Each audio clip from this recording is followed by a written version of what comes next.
What's up, guys? We are going to go through this patch 6.0 next title update that brings about Gorgon. It's a pretty big patch, so I'm going to go through it relatively quickly and only touch on the most important stuff. So the accessibility options, I'll just talk about it a little bit, but basically it's for colorblind. They changed a bunch of the pings and stuff out. If you're colorblind, definitely something to take a look at. They've adjusted a few maps to fix exploitable areas, so that's Refueling Tower, Orbital Drill, and the Dam. Not sure what these exploits were. I knew of an exploit on... There was one map that I got like slammed into a obstacle, but it launched me back out, so I don't really know if that was fixed or not. Linux now probably works with Equal Opportunity Hunter achievement when present on a Hunter team. I don't really care about that.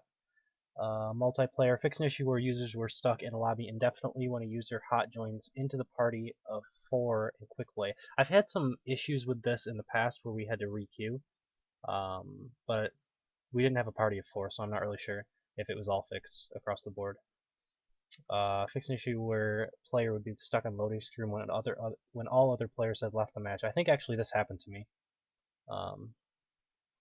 I had a game where I was stuck in a loading screen, and I ended up like having to Alt F4, but then I ended up winning the game or something because everybody left.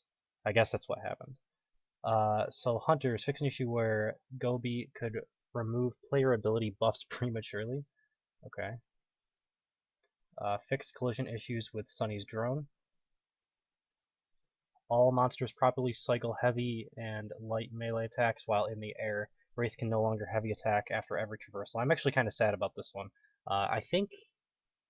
I'm not sure if every monster could heavy attack when they jumped after someone, but I used to do it on Goliath as well. I know that I did this on Wraith. I thought every monster though, when they jumped and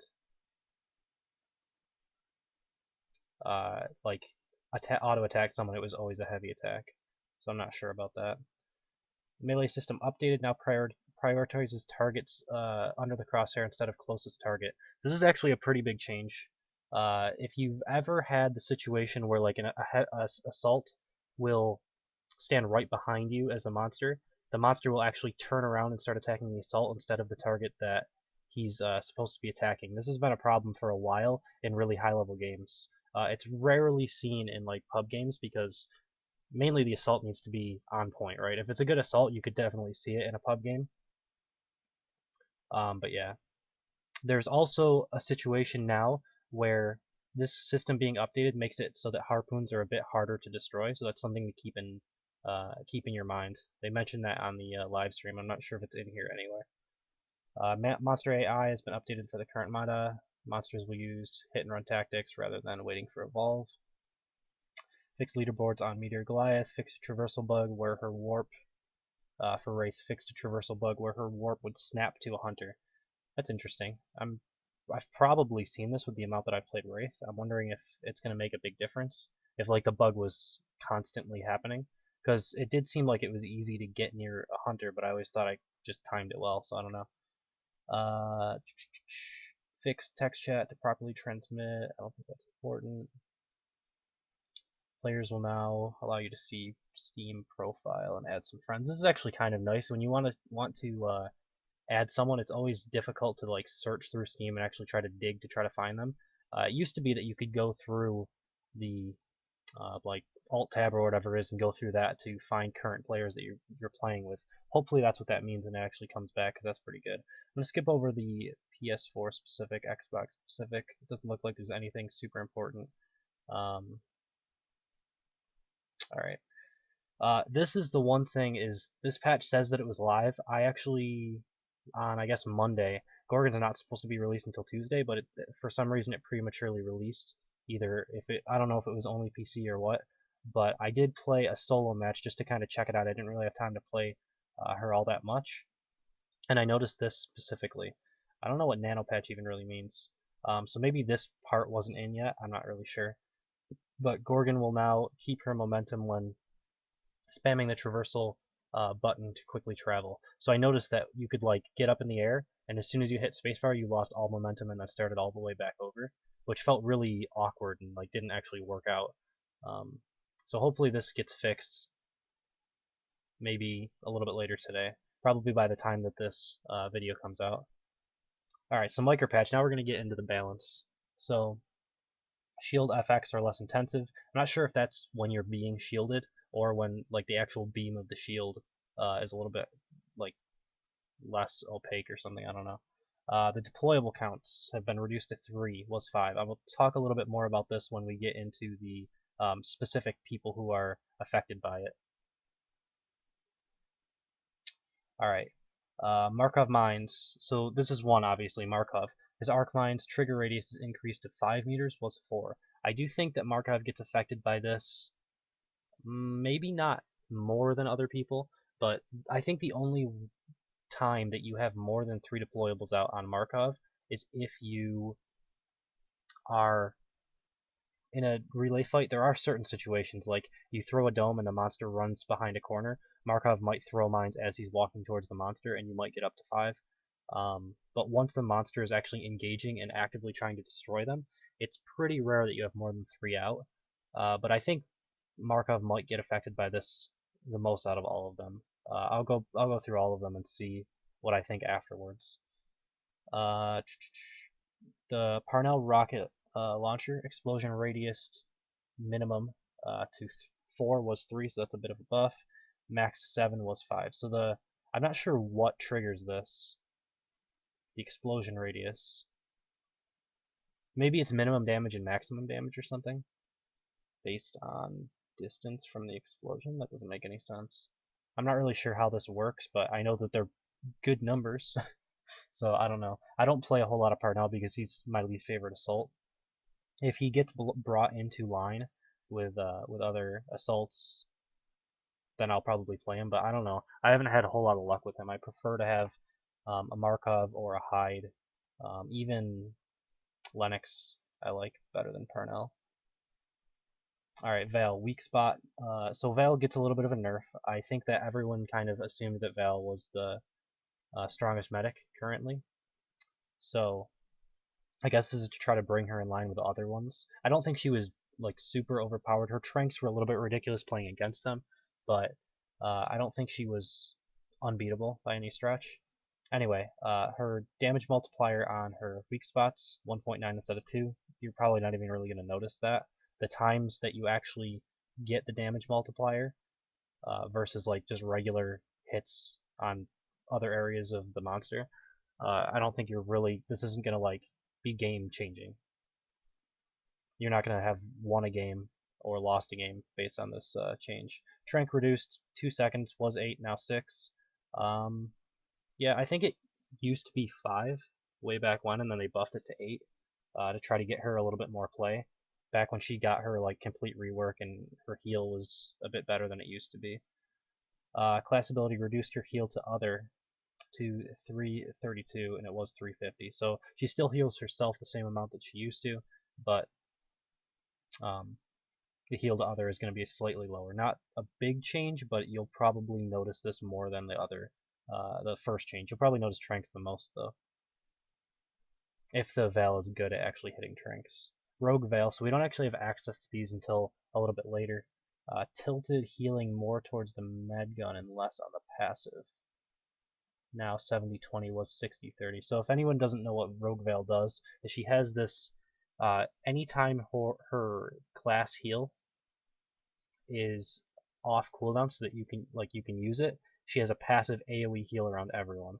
And it looks like they're trying to get a little bit away from that, but still keep that passive healing, but allow her to at least make her use the med gun somewhat. Because what I was noticing on the live streams, obviously I haven't gotten to play this character, was you could kind of sit with she has a poison dart instead of a trank dart. You could kind of sit with that or your rifle out most of the time and actually just rely on that. And once the monster like hits a big ability that knocks your teammates down, then you switch out to the med gun. So that's probably just alleviate the OP-ness of Rogue Val probably right now. Kyra gets a little bit of a buff, so she's probably going to be the medic to play now. Her heal burst being slightly less cooldown, which is what, 10% faster. That's a pretty big change. Having a little bit, it's not quite 10% healing output because obviously her grenades weren't changed, but It's a decent buff. And then napalm damage, direct damage increased to 45 was 35. You're not going to really notice that a whole lot, but there is a situation where I think it's when you take capacity, you should, if you're playing ideally, switch to the napalm gun right after you run out of healing grenades. You switch to the napalm, launch it once, then switch right back to the healing grenade and get like it's gonna be reloaded by the time that you switch back. So it's like the perfect way to deal a little bit of damage and still keep your healing output at maximum. Slim got a buff. Let's see, what do we got? Heal burst, heal other increased to 231. Comparing that to Val's current, it's going to be about the same. Heal self increased to 201, was 192. I think that's probably lower than what Val's is at and probably lower than what Kyra's is at, but obviously his heal burst is what his main healing is. So you have that I don't know what the gun's called, but the gun that recharges this over and over. So any buff to this is his main healing. So when you're looking at this, and I think it's like 5% or something, kind of low for that, but it's 5% overall healing, so it's not too bad. And increased heal to incaps 317 was 302. He also got a slight buff on his Spore Cloud. The FX got updated so it's easier to read. I'm guessing it'll look different so that you can see as a monster player or as a hunter player if the monster's in it or if you're about to jump in it as the monster. Duration up to 7 was 5, so I'm guessing you're gonna have more of these out on the map at one time. I don't think that that there's any max to this. I think it's based on duration, so you can have that many more of them. Probably, I don't know, 4 or 5. I'm not a big Slim player, mainly because he was good for like a small period of time, and then he kind of got nerfed. But he was only good on, in my opinion, specific teams that kind of build around him and try to kill the monster in the first 2 stages rather than draw the game out. Alright, so Maggie's another one of those deployable people that have the harpoon traps changed. So the trigger distance increased to 20 meters was 18, break distance increased to 25 meters was 22.5. So basically they just make it so it triggers from farther away and you have to go farther in order for it to break in the first place. Maggie, in my opinion, and I've played quite a bit of Maggie because Trapper's my main class, the only situation when you have 4 or 5 harpoon traps out is at a dome, and that's more so than Markov. It's about the same where if you get a dome and the monster's hiding, you're going to place down deployables until you see the monster. But the reload is so long on harpoon traps that a lot of the time you're going to be using your machine gun, and then when that reloads, you'll switch over to harpoons, throw one down, switch back to the machine gun, and do a little bit of damage while you're waiting for it, because the reload has been nerfed quite heavily since the start of the game. I think it was like last patch or the patch before that happened. So I don't think this is a huge change. I think it's probably just like maybe a slight nerf overall to Maggie, but the buffs that she gets on her existing harpoon traps is definitely going to help. So this is one that I'm actually kind of surprised about with Griffin. He got a bit of a nerf to his harpoon tether range. It's decreased to 41 was 50. I do wonder if this is from the new melee system that the monsters have to use, and it's harder to break his harpoon. So they're trying to make it a little less punishing, that if you miss your melee attack trying to break it, that he might not be able to follow up as easily. But I mean, this is pretty significant. So I'm not sure. I will probably play around with it a little bit, but that's a pretty big decrease. That's like, what, almost 20%? That's pretty big. Especially because his reload got nerfed as well, so chaining together harpoons off of a dome is going to be a lot harder to do than it used to be. It's still going to be good inside of a dome to like alleviate pressure if you're good at it, but the way I play Griffin is mostly to try to set up those harpoon like tether chains as you're going. Sound spikes is another one with the deployables.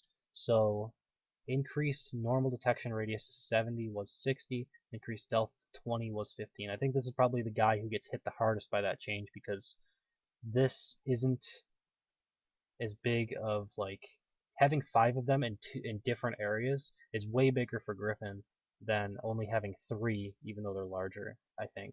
And more like in more variety in the maps, this will go out of bounds. Whereas if you had extras, you'd be able to place them in other strategic locations. So I think Griffin actually got hit pretty hard this patch, and I don't really think people were playing him all that much to begin with. I think he was regarded as one of the weaker trappers, so this is pretty surprising to me. Abe got a bit of a buff, but not anything too noteworthy. His stasis grenades last a little bit longer. Crow's stasis duration was reduced, so he got a little bit of a nerf. Not a big change though. This is interesting. So I guess the change that they made to Jack, instead of reducing the damage of Survey Satellite, is they just increased the cooldown. I don't mind that too much. I think Jack's still fine. Hank Laser Cutter got a slight nerf. 32 damage per shot was 35. Not a big change. Most of the time you're going to be on shield anyway. Bucket's another one that got a bit of a change with those deployables. So toss distance reduced, so they can't toss it as far. I think that's a bit of a nerf. Minimum fire distance increased to 30 meters and was 25. I thought that they did some sort of a damage change to him.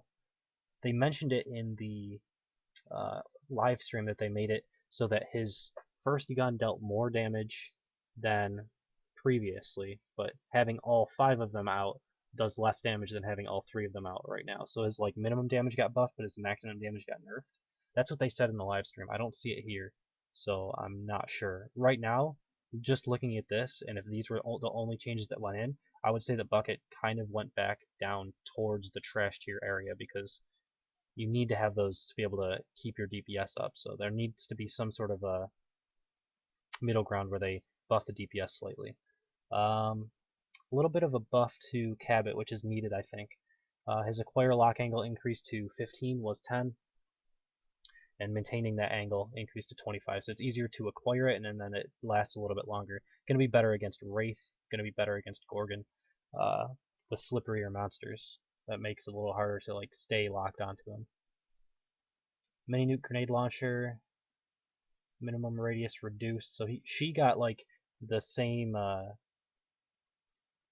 nerf that Parnell got, except Parnell's was a buff and hers is a nerf. So it's that radius reduced. The minimum and maximum. I know obviously it's on her mini nuke grenade launcher and the blast radius, but I'm not sure what the minimum and maximum means. I don't know if that's minimum damage or maximum damage or what it is. And the screen shake from it is reduced, which I've never really noticed it. Okay, so this is pretty big on the monster side. So monsters now get 25% of their armor when they stage up, and it was 0%. The cocoon damage multiplier to make up for this has been increased to 35%, and it was 25%. So you take more damage when they find you in the cocoon, but if you evolve and they're right on the edge and they're approaching you and they throw the dome, at least you have a fighting chance and won't just insta-die. So this kind of changes my personal strategy a little bit. I'm going to be playing around with this probably this week or whenever I have a bunch of time to play a lot of monster games. I want to try some knowing that the enemy team has a dome up, but maybe they don't know exactly where I am, and trying to evolve, because a lot of the time I'll take a dome on purpose, and there's some weird games that happen where they hold the dome, and so I fight a little bit and I get down to three-quarters armor or something, and then I have to run away. Usually what I do in that circumstance is I try to focus the trapper, burn his jetpack while saving my staminas, and then once I think that he's burned most of his jetpack, then I jump away and try to evolve. Usually it doesn't work that great. Sometimes I get the evolve up without getting dome, other times I get domed, so it really is dependent on how good I am traversing through the map, I think. And what their team look like. If they have a Sunny, it's going to be easier for him to catch up. Alright, so Meteor Goliath got a bit of a change on a couple of his abilities. His level 2 radius on charge attack has been increased, and level 3 was increased, so just small buff to charge. Flame Breath, level 1 range, and attack angle were both reduced. Level 3 range was increased though, so it looks like his stage 1 Flame Breath is a bit weaker, stage 3 is a bit better. Rock throw speed decreased at stage 1, and at level 3 increased. So again, he got nerfed at stage 1 and buffed at stage 3. And then the minimum and maximum shrapnel radius increased to 5.5 and 6.5 was 5 and 6. So I think when you throw the rock, the little bit of area effect that you get off of it was slightly buffed, just ever so slightly at level 3. Interesting. Behemoth Tongue Grab. Tongue speed is now properly affected by the ability level. I feel like that might help him quite a bit. I don't play a whole lot of Behemoth because I'm not a big fan of him, but Tongue Grab was kind of an annoying ability to use, and it always seemed like it was a little bit slower than it looked like on your screen, so I'm wondering if that was a problem for a while that people just realize now. He has new hitboxes which add more armor to his body to help compensate for his super wide, super easy to hit size. This is huge for him. But he got his armor and health reduce because of it, so it's not as huge because he got his armor pools reduced across all levels and health. Kraken got a hitbox update as well. He takes more damage on average rather than the Behemoth taking less, but he got a little bit more health across all stages, but no more armor. So you're probably going to take a bit more health damage as Kraken, but you'll be able to survive a little bit longer. Out of combat traversal time to full stamina reduced to 18, so he's able to traverse a little bit quicker, which is something, in my opinion, Kraken needed pretty desperately. I think he was one of the slower monsters to actually traverse across the map, so that's good. So I think this change to Kraken doesn't really affect him all that much. I think Behemoth got a bit of a buff there. I think everybody's going to be playing Gorgon for a while, though. I know I will be. Let's see, what did they change? Obviously we haven't had the chance to play, so this doesn't really mean much, but I don't know, maybe this is like from when they showed it on stream to what it is now. They made a few changes. So the acid spit duration was reduced to 2 seconds, was 2.5, so the time that you're actually spitting out acid is a little bit slower, actually quite a bit slower. Web snare no longer affects normal movement speed, affecting jetpack more, so it's a little bit harder for them to jetpack away, but they can run on the ground at the same speed. Which, obviously, if you've ever played Monster, it's pretty easy to hit someone that's just running. It's the jetpack boost that really dodges abilities. Spider trap movement speed when running away reduced to 9 meters per second was 10. So when a spider trap actually grabs someone, they try to move away to up to 40 meters. And they slightly reduced the health as well of the spider trap. I was playing around with this. This is probably my favorite ability on Gorgon, but obviously I've only had one game against bots. I do want to talk a little bit about Gorgon. Hopefully I'll be able to remember. We're at the end of the patch notes, so I will talk about him. Let me just make sure there's nothing else that's important. I don't care about defend mode. They did make armor regen a little bit better across the board. Actually quite a bit better. I mean, 175 isn't too bad from 100. And it looks like they buffed the Reaver perk as well. Alright, so let's talk a little bit about Gorgon and what my thoughts are initially playing one game of it against bots, right? I don't have that great of play with her to be able to figure it out, but I'll kind of theorize what I think about Gorgon overall.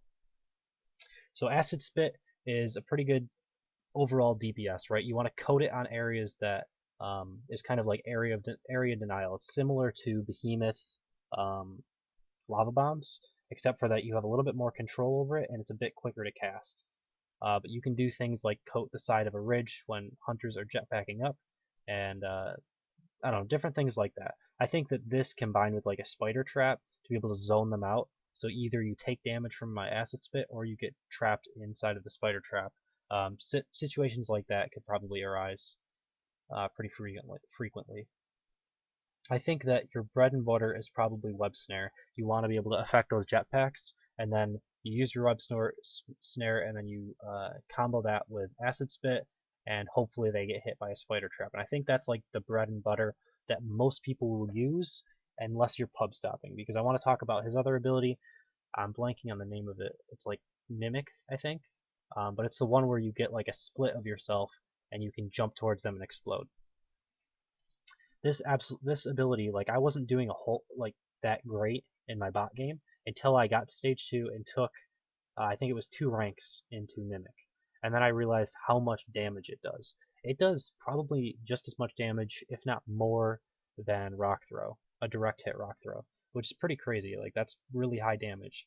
Its bad part is it's relatively, in my like I haven't played against it, but it looks like it would be either relatively easy to dodge, or like you're dodging back and the rest of your team is shooting at it and it gets killed before it's able to detonate. I think that's going to happen pretty frequently in non-pub games, but I do think that Mimic will be one of those abilities that people complain about because it's going to be really good at pubs stomping bad players.